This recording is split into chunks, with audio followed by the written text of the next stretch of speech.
Bonjour et bienvenue à tous dans ce flash. Il y a des endroits à Abidjan où on peut trouver les denrées alimentaires moins chères. Le marché Nouveau Goudron, c'est dans la commune de Yopougon, et le grand marché d'Abobo. Ces marchés proposent des prix à la portée de toutes les bourses. Les produits vivriers sont vendus sur place en gros. L'actualité, c'est la Journée nationale de la solidarité. Le thème retenu cette année est « Tous solidaires pour une Côte d'Ivoire émergente ».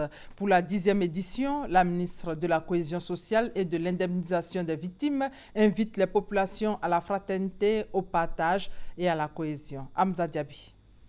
Instituée en 2007, la Journée nationale de la solidarité vise la promotion et le renforcement de la solidarité nationale en mettant en exergue les actions et les acteurs qui y ont contribué de manière significative. Thème retenu pour cette 10e édition, tous solidaires pour une Côte d'Ivoire émergente. La solidarité doit faire partie de notre quotidien. C'est le partage des moments de bonheur, mais aussi de malheur. C'est la parole douce qui apaise et soulage le cœur de ceux qui sont en peine.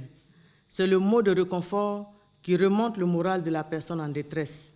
C'est le geste de tendresse et de générosité qui apporte de la lueur dans la vie de l'enfant abandonné. Mariatou Koné exhorte les Ivoiriens à avoir de la compassion pour les victimes des crises survenues en Côte d'Ivoire et les familles endeuillées par les événements douloureux du mois de mars 2016 à Grand-Bassam et Bouna. L'État et le gouvernement ne failliront pas à leur devoir de solidarité envers les populations. Pour traduire cette volonté, le Fonds national de solidarité a vu ses missions s'élargir par la prise en compte des indigents, des victimes des conflits, des victimes de la traite des personnes, des sinistres et des catastrophes. De même, sur la période 2016-2020, un appui financier de la Banque mondiale de plus de 20 milliards de francs CFA permettra aux populations de bénéficier d'un programme de filets socioproductifs afin de réduire leur vulnérabilité et précarité. Au nom du gouvernement, Madame le ministre invite chaque Ivoirien à croire au destin d'une Côte d'Ivoire forte et émergente. Un défi qui peut être relevé si l'union et la solidarité sont de mise. L'exclusion et la marginalisation sont des dangers qui peuvent menacer et hypothéquer les chances d'atteindre des objectifs de développement durable. Au nom du gouvernement, je voudrais exhorter chacune et chacun à cultiver la solidarité autour de soi. C'est à ce prix que nous aurions apporté notre contribution à l'édification de notre nation, la Côte d'Ivoire. À l'étranger, en Afghanistan, l'attaque contre l'université américaine à Kaboul a fait 9 morts. Explosions et fusillades ont retenti sur le campus hier soir, à l'heure où de nombreux étudiants s'y trouvaient pour assister à des cours du soir. L'assaut a pris fin à l'aube ce jeudi. Le ministère de l'Intérieur a annoncé qu'au moins 2 policiers et 7 étudiants ont été tués et 30 autres étudiants et enseignants blessés.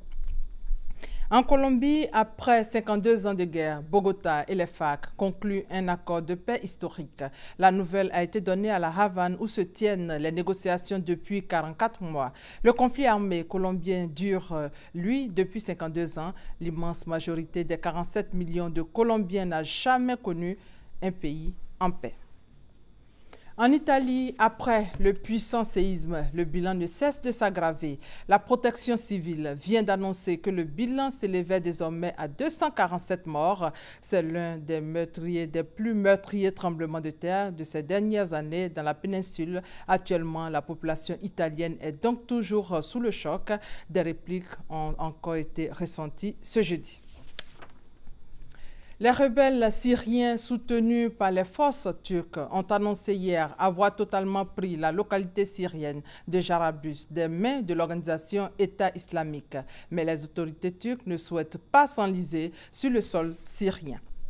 Ce jeudi s'ouvre le procès en destitution de la présidente brésilienne, suspendue depuis 3 mois. Elle est accusée de maquillage des dépenses publiques 2 ans après son arrivée au pouvoir et après d'importants mouvements de contestation. Dilma Rousseff s'estime toujours victime d'un procès politique.